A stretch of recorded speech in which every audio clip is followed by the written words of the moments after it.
ధాన్యం కొనుగోలు స్కామ్లో హైదరాబాద్ నుంచి ఢిల్లీ పెద్దల దాకా అనేక మంది హస్తముందని అనుమానాలు వ్యక్తమవుతున్నాయన్నారు బీఆర్ఎస్ వర్కింగ్ ప్రెసిడెంట్ కేటీఆర్. ఈ మొత్తం స్కామ్లో బీజేపీ పాత్ర కూడా అనుమానాస్పదంగా ఉందన్నారు.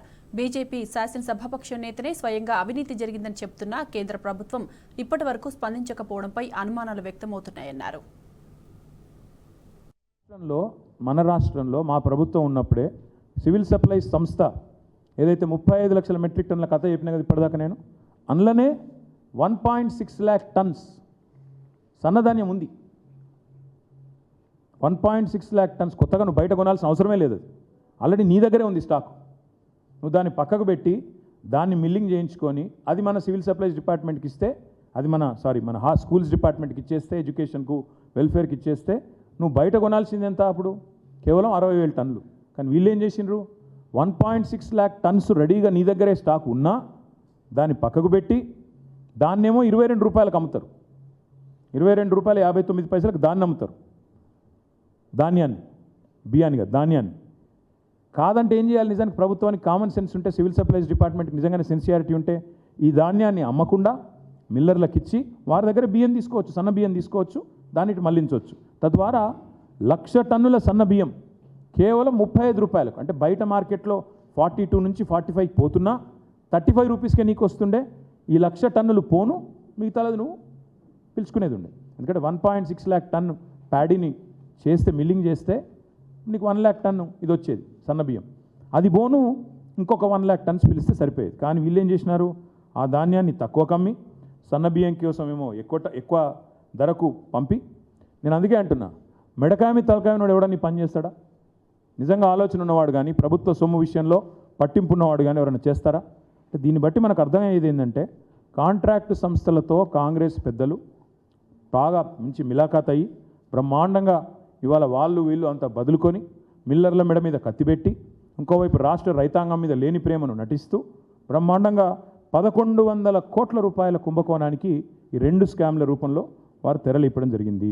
లేకపోతే బ్లాక్ లిస్ట్ అయిన సంస్థల్ని బలవంతంగా తెచ్చుడేందుకు, మిల్లర్లు బయట 21,100 కొంటమని చెప్పంగా మీరు 1885 నుంచి 2007కే బ్యాండ్ ఫిక్స్ చేసేందుకు, బయట బహిరంగ మార్కెట్లో 42 నుంచి 45 రూపాయలకు సన్నబియ్యం దొరుకుతుంటే మీరు 57 రూపాయలు కొనుడేంది?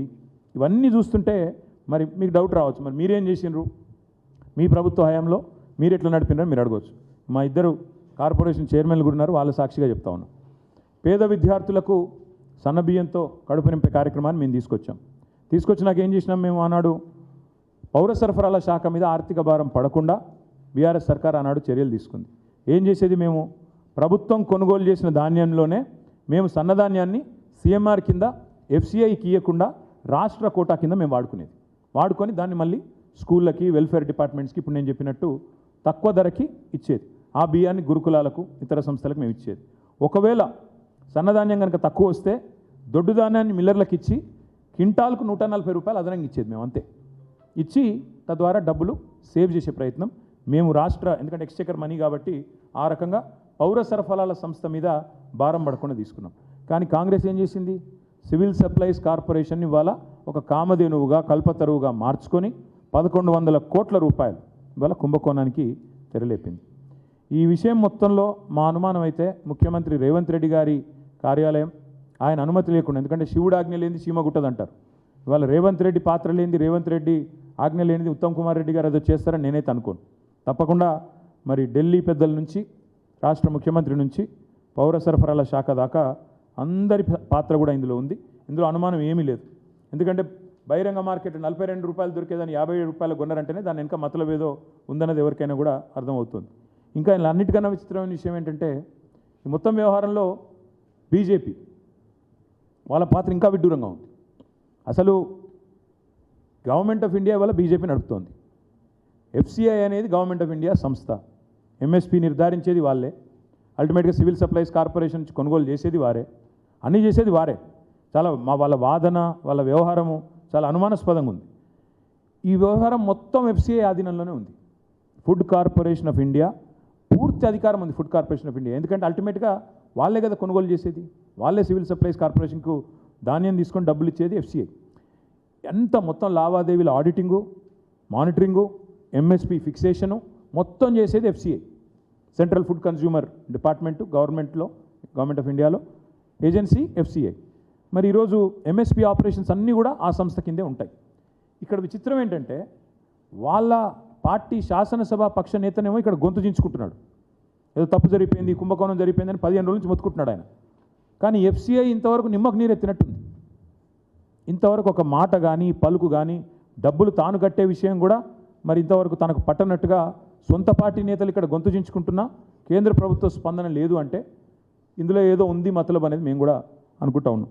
మేము అందుకే నిర్దిష్టంగా ఈ రాష్ట్ర ప్రభుత్వాన్ని కేంద్ర ప్రభుత్వాన్ని కొన్ని డిమాండ్స్ పెడుతున్నాం.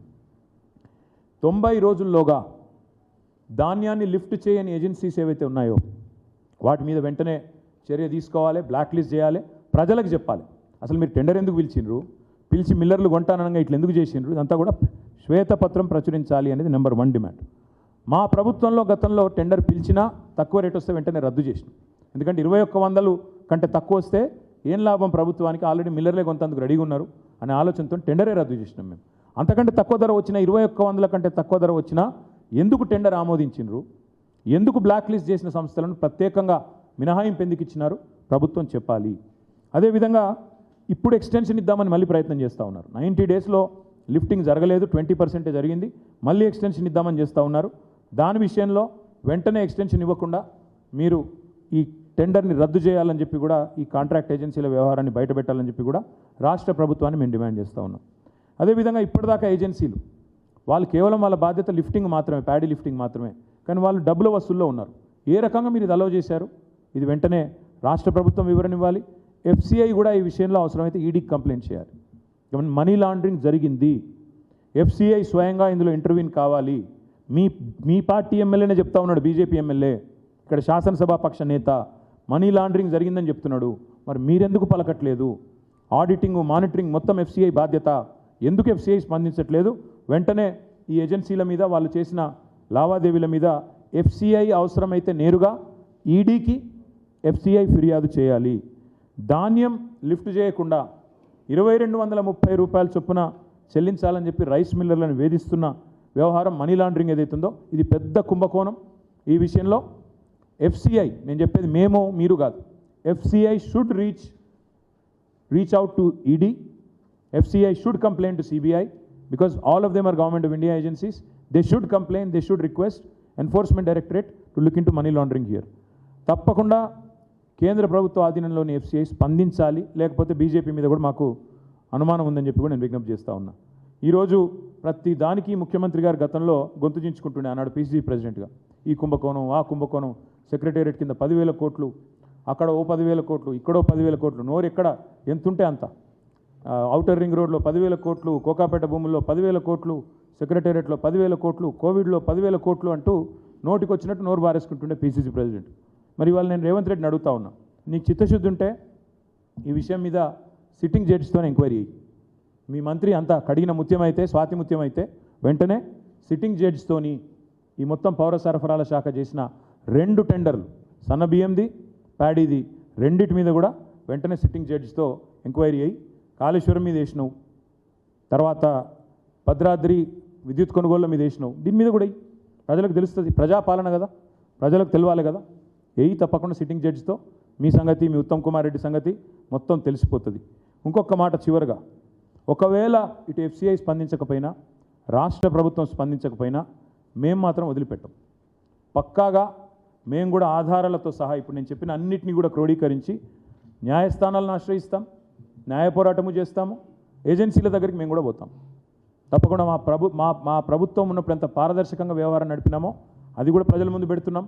అదే మాదిరిగా ఈ ప్రభుత్వం వచ్చినాక, కాంగ్రెస్ ప్రభుత్వం వచ్చినాక చేస్తున్న కుంభకోణాన్ని కూడా వివరంగా ఆధారాలతో సహా ప్రజల ముందు పెడతాము, ఏజెన్సీల ముందు పెడతాము, న్యాయస్థానాలకి పోతాము. తప్పకుండా ప్రజాక్షేత్రంలో వీళ్ళని వదిలిపెట్టం. I demand once again, Food Corporation of India should immediately order or ask for an inquiry through Enforcement Directorate and CBI into the money laundering that has happened by way of these 4 agencies that have coerced, that have threatened, that have indulged in extreme money laundering to the tune of almost 700 to 800 crores in the form of paddy procurement and another 300 crores in the form of fine rice procurement in state of Telangana. రెండింటి విషయంలో ఎందుకంటే ultimate agency is FCI. They should come in, they should step in, seek an inquiry. If they don't do it, we will certainly challenge the entire process in a court of law. We will go and knock on the doors of agencies ourselves, and we also demand state government.